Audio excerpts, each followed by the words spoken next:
Welcome to the Go One More Step podcast. I'm Brian White. I'm a veteran, I'm a survivor of my brother's suicide, and I'm talking to people about overcoming challenges of all kinds. And welcome. And today I'm here with Magda, Khalifa, author, veteran. Actually, let's put this in a better order. Veteran, author, entrepreneur, business owner, and all-around cool person from all accounts and from earlier discussions. How are you doing today? Great to be here, Brian. Thank you. Yeah. Super excited to have you here on the show because unlike a lot of the guests thus far, I don't have a real lot of depth on what we're going to talk about. I just know that a mutual friend of ours put us in contact because he knows I'm talking to folks about resilience and about overcoming difficulty. And I know that as a veteran, you've got stories. I know that as a published author, you've got stories. And I know that as a business owner and entrepreneur who is, from everything I've seen thus far, really kind of doing everything bootstrap and single level of effort, meaning you're doing it all yourself. So I know you've got a lot of stories of overcoming difficulty and hard things. And I very deliberately didn't ask for specifics as we talked before this, because I kind of want to put the ball in your court, and starting with the explanation that the whole purpose of this podcast is to capture the commonalities of human beings overcoming difficulty and doing hard stuff.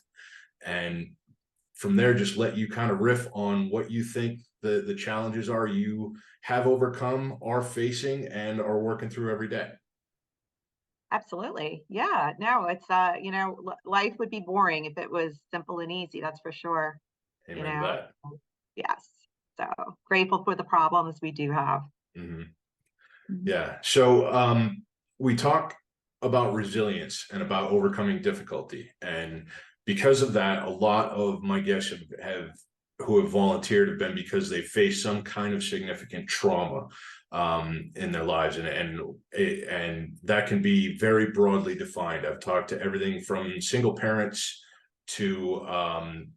to a gay Black pastor, and that level of intersectionality led to a very long episode because there were just so many different things to talk about, to fellow veterans who had TBIs, who had service-related injuries, and then folks who just dealt with difficulty in life.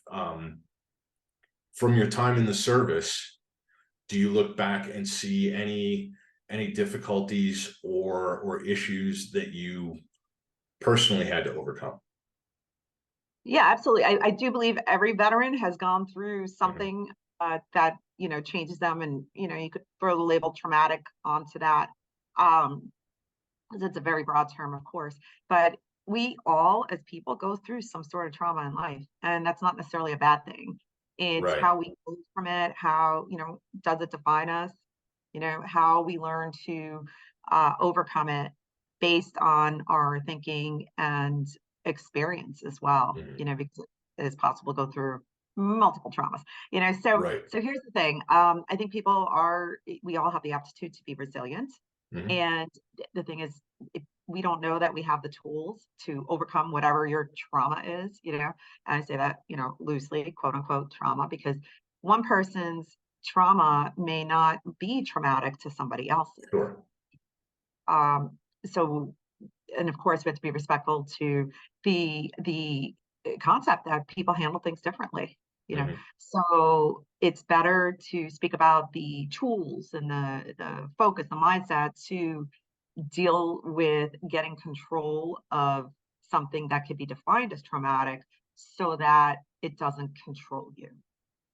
I like that a lot, because if we start with the premise that we're all going to experience, let's say, difficulty, and on the professional side of what I do, we differentiate between incident and crisis, and the difference is how well the incident is managed. Is it allowed to become a crisis?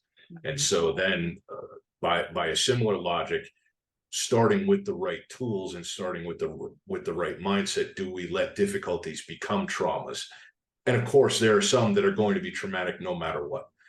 There are some that are beyond the ability to prepare for, and then it becomes, have we prepared to recover? So tell me about your toolbox.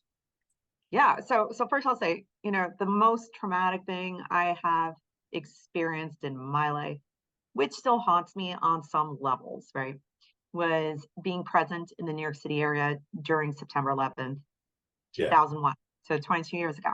Um, some anniversaries hits a little harder than others and Yeah. stuff. So going to war was actually therapeutic for me because it was doing something to manage that trauma of sitting on the sidelines, besides what you saw, heard, Right. were experiencing, and witnessing, right? It was the feeling of not being able to do anything at the time.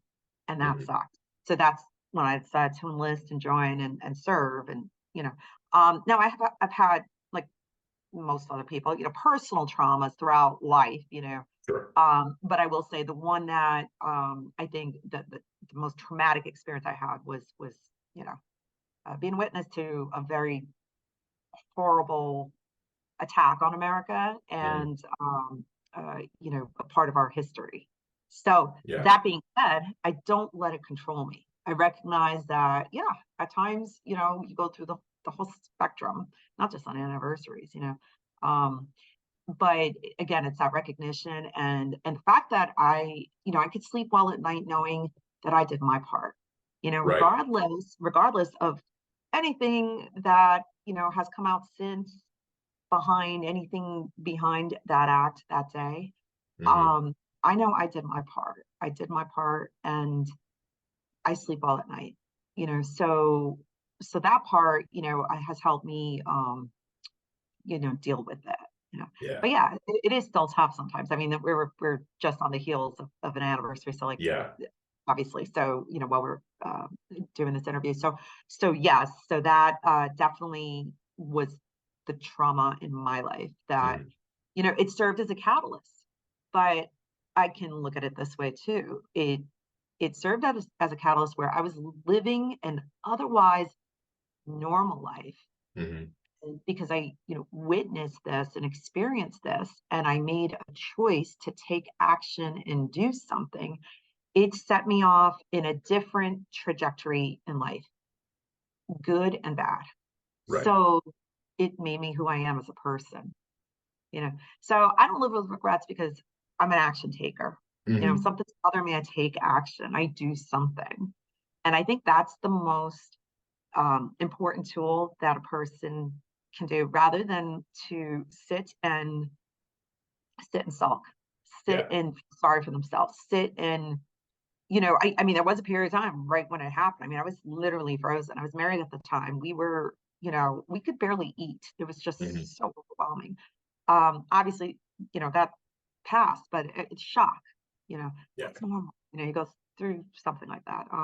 My husband at the time, he was not there that day, but he lost 177 coworkers. Essentially, he worked for AM on the 101st floor. So, it takes some time. But then once I took off from that shock and horror and everything, that's when I took action. So the number one takeaway for anybody who's gone through a personal trauma or a shared trauma, in this case, this was certainly a shared trauma for our country, for our world, right? The number one takeaway is do something great enough to remove you from the state of feeling victimized and helpless. And I qualify that. No, I was not a direct victim, Right. nor was I a family member of a direct victim. But when I say the impact it had on me, as an American, Sure. as a Yeah. loving American. And I remember the day very clearly, and I remember not long afterwards, my mother saying that what she felt that day meant for my younger brother and sister was it was that generation's version of the Kennedy assassination, where for her that day was a certain loss of innocence. And so yes, it's something that the country was attacked, and you might not have been in the building, but as a nation we were attacked, and as individuals we all felt attacked. What's interesting to me about your recounting is it sounds almost like you felt like that was a turning point in your personality where you became a person of action in order to overcome this. And I wonder, and it's a little bit nature, nurture, chicken, egg, whether you have always just been a person who acts, and that event being a catalyst just sort of stripped away a lot of the veneer and revealed the core, which was to take action and do something about the problem. No, I've always been an action Yeah. taker. You'll see. I wrote about it in my book from, when I was a little child, and gave examples. I've always been that, action taker. Right. But this was definitely the biggest Sure. catalyst you mentioned for changing the trajectory of life. I mean, I had a great career in information technology in the 90s. I was married. We were, very social, and we had a great life. I mean, we worked hard, but we had a great life. And obviously going to the military, right here, by example, I had bleach blonde hair, not that different than what this is. And, I dyed it dark, as dark as possible. Get rid of this. You don't want to stand out when you go through basic training, right? And I was a Jersey girl, talking with my hands. Oh. I'll withstand withhold the accents. Very animated. Jersey has a reputation for a reason, and hey, I owned it. That was my environment. I had to drop all that. I had to become a soldier, right? To become a part of America's fighting force and do my job. I had to fall in. And that changed who I was as a person, especially I was 29 years old, 30, I think, by the time I went to basic training. So I was already an adult, full blown adult, I guess at 29, 30, right? So that's the theory for most, the scale may have shifted over the years. I don't know, but so it definitely changed me as a person. But I'm glad, because I evolved. Not like overnight, I would say, but anyone who's served, in the military, like it's different, So now I'm a blend of, very different worlds, and I think that's an asset. That lends itself towards more resilience and tenacity to overcome different struggles in life. And certainly as an entrepreneur, there are a lot of struggles with that. So, and I do find myself pulling from a lot of the what I experienced, say in the military life, right, and post-military life. I find myself now, when you look back and realize what you overcame, you kind of get this indestructible mindset, which is so powerful. Yeah.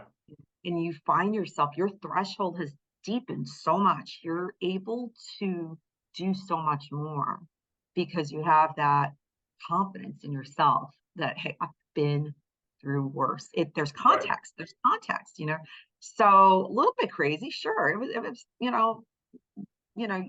if your world is rocked such that you go from here to here and you find yourself back in the middle somewhere, and if you have the ability to think through and process all of that and realize, I'm very lucky and I get it. Like for years I was haunted, like, why was I spared? About that, obviously I've been brethren who weren't, so many close calls and near misses, right? So why was I spared? So, but I've learned to let go of that thinking and realize there's a higher purpose. There's something significant out there that I need to fulfill, and that sets you up for success in life, right? To keep going and not look back and let the past hold you back. So when you think back now, what tone are those memories? Are they sepia? Are they comforting? Or are there still some of the harsher ones? Or is it a mix? Memories of your time in service, time deployed. wonderful memories. Yeah. Wonderful. I love that. I love the job. I wanted to be there. I was a volunteer. I love being part of, a fighting force so great, so amazing. I mean, 100% amazing. Now I served with good units and good leadership, and not so great leadership. Right. So yeah, were those moments that I talk about that. And yes, for a while I did let some of the experiences with bad leadership, toxic leadership, right, kind of frame how I, went through the following years in life, but I pulled through. In context, it was breach of integrity specifically. And, I talk about it in the book, but you never imagine that your own leadership, right, as a service member, that your own leadership, right, would basically put you second fiddle. A soldier, U.S. Army soldier, right, put you second fiddle, for lack of a better word, to the enemy. Really? Well, yeah. Can you Yeah, expound on that? I can, and I share the story in the book. But essentially, we had it was just so that I was part of the civil affairs team. We were under the Special Operations Command at the time. I think now it's expanded. It's across general purpose forces as well. But that being said, we trained to a higher standard, and our mission set was unique and very important to the ground commander. So we were attached as Cat A team, civil affairs teams, Alpha, to different ground force commanders. Okay. So that being said, it was great because sometimes you found yourself, rolling out in an Abrams or, Bradley or whatever the mode of transport was. So you really gained so many different skills, and, we were attached to, these essentially, badass units that, and when I say that, like, I mean, the 4th ID, 82nd Airborne, like these units that just epitomize, like I'm still like, it gives me the chills that I was able to go out on missions with these fine soldiers, just the best of the best. Cannot say anything that would even come close to really capturing the level of professionalism and capability with these forces. So at one point, so I was attached to, I don't know, 10 different divisions, right? At one point, found myself at a small base, as was often the case. And my team leader at the time did not want to be there. He was called up from the individual ready reserve, which for people that don't understand the structure, it's basically if he was called up to duty, he was already in the service, but kind of like in this on deck, right? So obviously with the war effort, he was called up. He didn't want to be there. He did not want to be there. He was well entrenched in his civilian life, right? Well, he didn't want to be there, and it showed. And here I was, somebody who wanted to be there. And this was on my second tour that I volunteered for. So you could see the disparity right there, but he was in charge. He was a team leader, right? Anyway, there was an incident that occurred. Actually, it was a series of things, but I knew that one of the local interpreters that we were working with was suspect at best. All right. And there were events that occurred, and I speak about them in the book. And when I brought this to the attention of my team leader, right, made a mockery of it. And I couldn't believe it. Anyway, fast forward, spoiler alert, this individual was detained a few weeks later. But what I experienced on the day-to-day basis, living in a vacuum on a small fob, having tried to reach out, or having reached out, I should say, to not just my leadership, but even the leadership there on the base, and not being taken seriously. We had an enemy in our perimeter, and that was mind-blowing. Okay. That was messed up. That was really messed up, and that definitely affected me for a long time afterwards. Now the good takeaway, I will say, okay, threat was removed, and hear it from the team leader, but someone else in the chain of command said, wow, you were right. And I'm like, it's not about being right. It's, in this, like 3-week period of time, how many missions did we go on where we were compromised? And it was like Yeah. a miracle, nothing did happen. But the state of fear you're in when you are, you have faith and trust in your leadership, Yeah. and you are out there in a vacuum, meaning like you're not going home at night, Mhm. back here in the States to your family or to your house, or anything else like that. You're in a vacuum, you're living in this environment. And the scenarios that run through your head, and what you have to do, to assure your preservation Yeah. in a team, a small team. We have small team dynamics, but yet here you're the one that's blowing the whistle on this, potential enemy, and they're not listening to you. In fact, they're mocking it. Wow. That was crazy. That Can was I crazy. ask Mhm. definitely a personal and possibly a difficult question? Mhm. And for those listening that don't have this experience, what you've mentioned about the trust that has to be placed in leadership in these environments, it has to be absolute. And there are a lot of words that in the service I used much more freely than I do now that I'm out, and I kind of almost want to get back to it, but it is very much a sacred trust, and on the other side of that, a sacred obligation on the part of the leader, because you are literally putting your life in their hands. Every decision they make, these men and women are deciding who goes on patrol and might not come back based on a lot of factors. So, and something like what you went through can very fundamentally shake a person's trust in their fellow human. So, multi-part difficult question. Have you come back from that?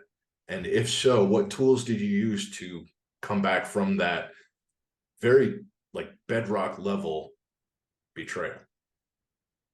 Yeah. So, and wait, there's more. Yeah. So, okay, came back home.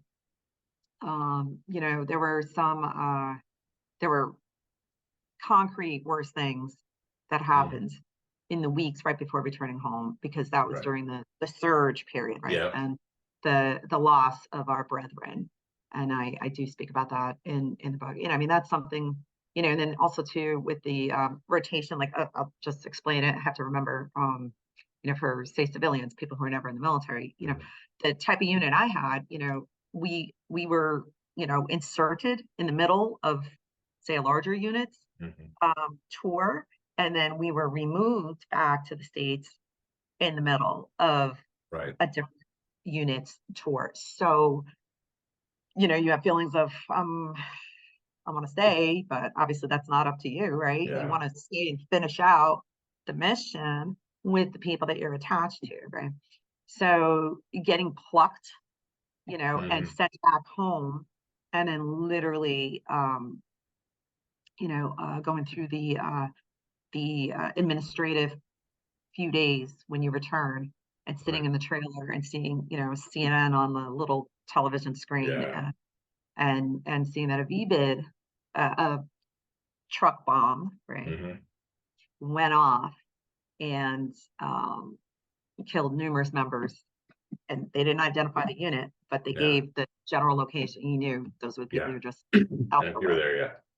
That was like you know, the just, that was really hard as well. So like Yeah. there were a series of traumatic things that, you were processing, right? I mean, so much, the health issues kicked in later, everything else like Oh that. yeah. So okay. So how, it took time. It took time. And I will say this, in 2007, when I came back from my last tour, sort of 2 tours, right? When I came back, there was not the institutional knowledge amongst service members and veterans of Iraq and Afghanistan in place. Right. And there were not the nonprofit organizations to the extent that exist now that do great work, right? Yeah. So how to figure all that out. Okay. How to figure it all out. Right. And I will add this for extra context. Iraq, Afghanistan, that's where you started seeing, women, female veterans serving in combat, going out the wire, as they say, right? Right. We went out regularly every day, right? Before it was like politically a thing, Yeah. where that came into, years later and everything, right? So you come back. So then from an assimilation back into society standpoint, you just did things that, whether you were male or female, 99.99% of the country like has no context, right? Yeah. Only a veteran who's served any other, war in our nation's history, right, will remotely have that context, right? Um, that being said, add again, like I said, as a female integrating back into society, Mhm. a female warrior, who's been in combat. You have anybody to Yeah. teach me how to, navigate Yeah. that. So I had to figure it out on my own. And that's a little bit of why I shared my story, because Mhm. you ever find yourself in any kind of situation where you don't know anyone that's been through what you've been through, exactly, or even remotely, right? Sometimes you have to lean on yourself to figure things Right. out. But the thing is, you can, right? Like I did.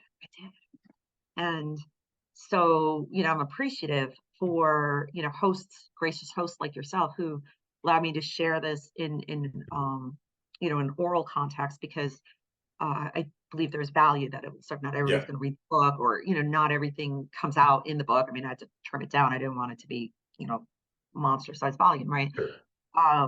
Because it perhaps can let somebody know that no matter what they're facing today, someone out there listening to this potentially has been in a Right. situation where they have no clue where to start to begin to, come out of it and take control of their life. Well, the good news is you can, Right. and, when you find yourself in a situation where, I didn't think about it then at the Mhm. time, because of course you're just going through the motion. You're just trying to like get through to the next day, right? Yeah. But now, hindsight's 2020. I look back and I'm like, now I know I went through what I went through, good and bad, because I'm speaking out about it now, Right. and hopefully providing, tools to others, so that if they find themselves in a similar situation, Yeah. they're able to push through. They're not Yeah. going to let. And what I'm finding just over and over and over again is when somebody is willing to go first,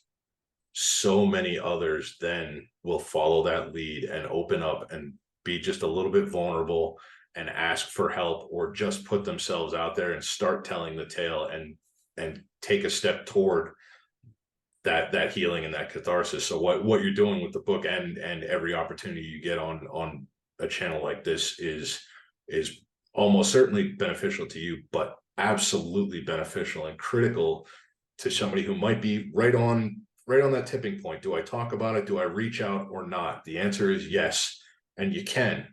And it's not only okay, it's the right thing to do, and here's proof. So thank you for doing this, and thank you Oh, for my telling your pleasure. story in so many places in so many ways, because people have to go first. Yeah, yeah. It's uncanny when I look back now, the number of things, and I hadn't really thought about it well, because I'm focused on growing my business here in 2023 Right. and the kind of environment we have right now. Like that's what my my focus is on, which is a good thing. But yes, there is a lot. There's a lot. So I think I started to explain how, it wasn't just that one incident, you Hmm. know, with the enemy, right? It was um a series of other things too that happened, and then that betrayal specifically, because I was, speaking to the trauma of betrayal, my own. That continued when I returned home Hmm. on a personal level, and that was, I mean, how much more can you add to the Right. plate, right? Honestly, like 2007 was hands down, the most. I don't know how I made it through, but I did. Well, I do know now, but back then I don't know how I made it through. I mean, So that's when that's the core question. How did you? combination things, 100% faith, faith, Mhm. faith, faith, for sure. I was never and I'm still not, a hugely religious person, but I've always had faith. And, when you don't have anybody else to turn to, I was able to reach out, and Right. turn to God, and pray to Jesus. And, but it wasn't that alone, right? That was a big part of it, because when you literally find yourself without anybody that you can turn to, I found myself praying for lack of a better word, but not so much in the way that people might imagine, but I reached out. Okay. So, and everybody, they're, it's more like a silent belief, like, so there was that, like, in other words, I didn't walk into a church. I couldn't, that years later, like I tried to a specific point in my life, and it just brought everything out. I just, but at that time, when I came back in 2007, I just reached out, and asked for help. So there was that part, and that still serves me today, which is amazing, and I feel very blessed with that. Now, that being said, too, that stubborn mindset of let me just get to the next landing ground, which will be the next day, just I'm going to get through, and I do speak specifically about like the worst night, and when I was faced with the choice, and in fact, that's how the book opens up, when I was faced with the choice of, we'll call it hitting the easy button, right, to mask and drown out what I was experiencing, right, both physically and mentally, right. I didn't, because I've kind of always been stubborn that way, like I don't take the easy route, and good, bad, or indifferent, I don't know, and I think that comes from having like core values of, that desire to overcome and be in control of yourself in a situation. So we threw that into the mix. So I had faith. I had that desire to be in control and not surrender my control to anything that would not serve me in the long run. Okay. So there was that.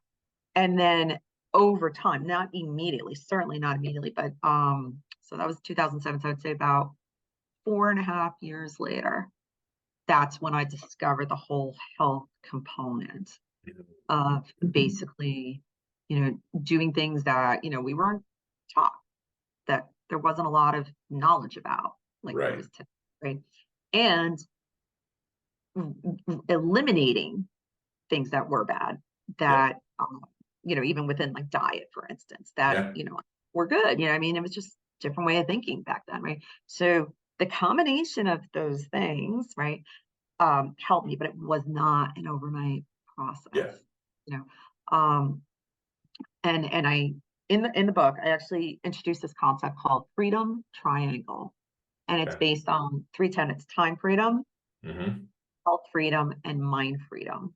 And it encapsulates what I just discussed with you. And it was amazing how it came to be during the process of the book. I didn't start to write the book with the intent of discovering this powerful concept of freedom triangle, and it occurred.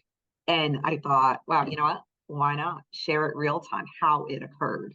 So it mind blowing, but that's how life works. When you are in such a better space, your health, you are able to receive what's out there. Very much so.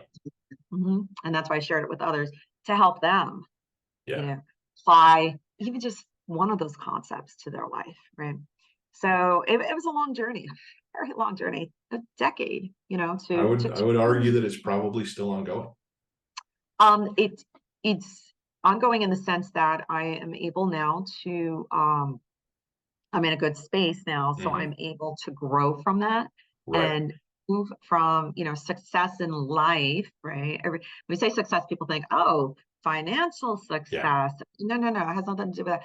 I'm talking about success in life, meaning I know the shell of a person I was when I came home, Right. and I know how vulnerable of a state I was in, and how that could have been, my story could have ended Yeah. a long Could have been, time ago, yeah. or gone down a different route. Okay, Mhm. there was opportunity for that. The devil's out there, right? So, okay, it didn't, right? And it Yeah. took a long time, but I turned it around. And because of that, it's so important to share it. So now I'm in a Right. place where I'm healed. I am healed, right? So now let's optimize it, go to the Yeah. next level. And that's what I'm pursuing. So success in life, meaning I turned my life around, I got control of my life. And that's what Mhm. that freedom triangle is all about. It's about control of your life. When you have control of your life, then you can start fresh, and you're renewed, and you have a renewed sense of direction. You have clarity in your life. And what that allows you to do is to move from that successful action in life, right, towards something that's truly coveted. Yeah. Okay. Significance, Very, significance, very. making the maximum impact you can on this earth, and that's the space I am in right now. And that's part of, like, that's the new challenge that I brought on myself, because I believe it's my duty, especially knowing what I've been through. I love it. You mentioned the freedom triangle, and I see behind you triangle fragrance. So, and you've alluded to this. So the experience begat the book, which then begat the concept, which then became an idea for a fragrance company. Yes. Talk me Yes. through that. Yeah, I know, right? It's like happened like that. So, as I mentioned, when I wrote the book, it wasn't, it was to capture some history and share some mindset lessons, right? Mhm. I will point out, um, American Dream, Yep. discipline, resilience, endurance, adaptability, and mentorship. So that Okay. was the primary focus, and the stories of war and everything. That was all just kind of to give it, the meat, the example, like the case Right. study, right? And also capture history. I love history, right? And I think it's important. I read a lot of Vietnam books, World War II books, Yeah. growing up, and I know that shaped my thinking. So that being said, when I had those epiphanies and discovered Freedom Triangle and introduced it to the world, I included it in the book. So the Mhm. book came out in October 2019. And I realized, unfortunately, the world has changed so much that, Yep. with this reliance on technology, not everybody, even though you could get it on Kindle, not everybody's going to read the book or Mhm. finish it, because the attention spans of, Americans, it's different than, Yeah. or people worldwide, than it used to be, for a lot of reasons. So that being said, I thought what I have in here is so powerful and can change people's lives. And, Mhm. other people discover their freedom triangle, then, the world will be a better place, right? So I thought, I need a physical product. It's got to be something for men and for women. And, ultimately something that, people worldwide can use. It's got to be, I didn't want something that didn't really capture the power of Freedom Mhm. Triangle. So I thought luxury fragrance. So Triangle Fragrance is inspired by the Freedom Triangle. Okay. So each of the, what do I have here? I have Freedom. This is currently the bestseller. This is one of the unisex scents, Mhm. sweet citrus and campfire. So on the back, it has reference to person who discovers mind freedom, Mhm. right? So it ties back to a point in the Freedom Triangle. And then inside, it comes with a collector's card. Of course, I don't have one in this box, but I just set up this studio. Let me see if I have one for peace here. So essentially, the collector's card, each one is unique. Here's one of them. This is for Okay. peace. So they're all different. So the idea is that you spray the scent in the morning, you read the card, and it's a long lasting scent. So throughout the day, you may potentially start, absorbing, believing in Mhm. yourself through these tenets. So that's how Freedom Triangle is infused in Triangle Fragrance. Okay. So yeah, so that being said, I'll just sideline, 2020 started it, like I said, January 2020, and then Mhm. couple months later, up in New York City area, we got hit, lockdowns. The world has changed ever since. Right. So, hence the new challenge here, to build a brand that is made in USA, and in a marketplace that is, obviously saturated across the board, supply chain issues, a downturn economy, which keeps thinking. Oh yeah. And you know what? That's the perfect challenge for someone who believes in what they're doing and what they want to provide for people, and also has the discipline and resilience and endurance and adaptability and mentors and mindset to go the distance. Yeah. When you're facing those times, and I'm going to make it a little more difficult because this has been a good conversation. So I want you to expand a little bit beyond just I fall back on the resilience that I already sort of had and then really refined in the military. What are the small things, the micro victories that get you through that day to the next day? You've mentioned faith, you've mentioned a strong belief in the product and in the philosophy behind it. And those are big, shining goals atop the mountain. What gets you past this section of loose rocks on that slope? When you keep yourself so busy, not just doing busy work, but busy as in literally working on the things that matter, right? You don't have time to dwell on the problems. Okay. And I've learned problems sometimes solve themselves, but you have to keep priority focus on what the big picture is, what the vision is. Sure. And it's not something that was thrown on me. It's something that came from me. There's a difference. Yeah. So that, that keeps you going. I mean, you just don't have time to dwell on the past, so going back to, say a returning service member or someone that like has been through the traumatic event or, whatever the case is, right? If you have too much time, right? And now time freedom is one of the points in freedom, right? Because you have to know what you're dealing with, right? But you have to take action. Yeah. And if you're not taking enough action in life, it's going to highlight and make problems seem a lot larger than what they are. Yeah. Okay. When you add more problems, right, then the real problems will become clear and you're able to prioritize resources and direct them towards that area. And then you're not worrying about the smaller problems, So I think a lot of times when folks in life, right, okay, they're just hyper-focused on one area. Okay, they don't have context of a bigger picture, and that one area is going to consume them and control them. So another thing is be beholden to others, meaning I want my customers, to grow up with this brand. I don't want it to be a one-hit wonder for them. Right. I want them to, obviously convert, from traditional brands that have been out there. But if they don't know about it, they can't do that. So I'm constantly promoting and getting this out there to as many people. And when you're doing that, you don't have time to worry about the little nuances that come up because you realize the bigger picture. So you think of things in a larger scale. When you have that kind of belief and that kind of mission and vision, and there's so many more things tied to this that will emerge from it and the reasons for that, you just keep going. You keep going, you keep going. And like, here's the thing, when you spend time, like say in my case, I'm a small business owner, right? Everybody else that has a small business that's going through, the same environmental factors that are affecting us, right? They're experiencing the same thing. So when I spend time with them, right, you see, right, that they're going through the same things as well. You realize you're not alone. Yeah, you're not alone doing this. You're not that unique.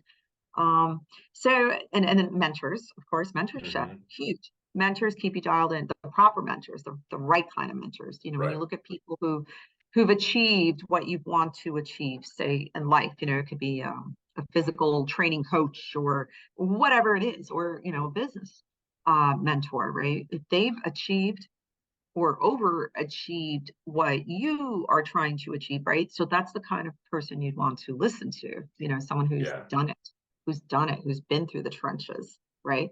So yeah, a combination of all those things. There's no time to really focus on, you solve problems quickly, so no time to focus on, or to spend too much effort, right? We all have the same 24 hours in the day. And if you're going to spend 23, on one area, then you're not going to progress in the other areas. And you need to constantly be growing, right? Certainly in business, you have to be growing year after year. And as a person too, you have to do that as a person too. So when you put that all together, you're, in the right zone to, commit to something and give it all you got and keep going and keep growing. I like it. I like it. So the young woman leaving the service next week, what would you tell her? I would say find a mentor in someone else who has served as well. Okay. It doesn't have to be a female, however, maybe a couple mentors, and someone who has served as well, so now a veteran, right, who has transitioned properly. Maybe they didn't do it right away. Right. And the reason is there are certain things as service members that, again, the context is going to be missing with, with people who didn't serve. Now, that being said, find people who are successful in life in the areas you want to be successful in as well, and have them as mentors. So say relationships, right? Find someone who has, a happy marriage and family, and model and mimic what they're doing. Business, find someone who's achieved, 9 figures, 10 figures, whatever it is that you're shooting for, and allow them to be your mentor. And so when you surround yourself with people, and I don't mean you physically have to be in the same room, because sometimes you can't, right? But with technology today, right? Podcasts, interviews, YouTube, there's so much out there, right? So when you're feeding your brain with success from people who have had success in any of those areas, relationships, health, wealth, right? Then you're going to, shortcut your way to push through whatever transition issues you're dealing with, or potential trauma as well. Right. Then, for sure, certainly what I would highly recommend is remove the negativity. Okay. So that's a big step for people that a lot of people are, that they don't want to. So I will say, as an example, there was a lot of negativity with many of the veterans that, like, I served with as well. I mean, we had a great, experience of camaraderie and shared purpose and mission. But when I came home, some vets, and maybe ones that I didn't serve with, but were there as well, adopted this victimhood mindset. And I just didn't want to be a part of that, so I had to consciously, like, remove myself away from that, or, have limited, obviously you want to be supportive of them as a fellow vet, but I wasn't going to let that thinking permeate my thinking, because I've always been growth, and that could be toxic as well. So you get to remove that negativity. For a lot of people, veteran, non-veteran, your family, like, who, you let, your close friends, who you let influence you, could be negative. And if you want to emerge, again, limited association, you can love people for who they are, but if you're going to allow their behaviors and thinking cloud yours, and it's not, the type of behaviors and thinking that is necessarily going to serve you best, then you need to remove yourself from that.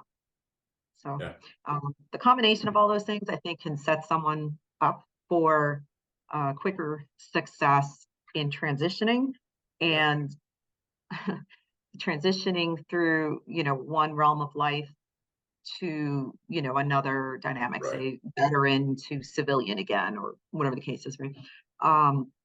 And also towards, optimizing and achieving, the maximum that they can, and maybe finding significance in life as well. Yeah, I love it.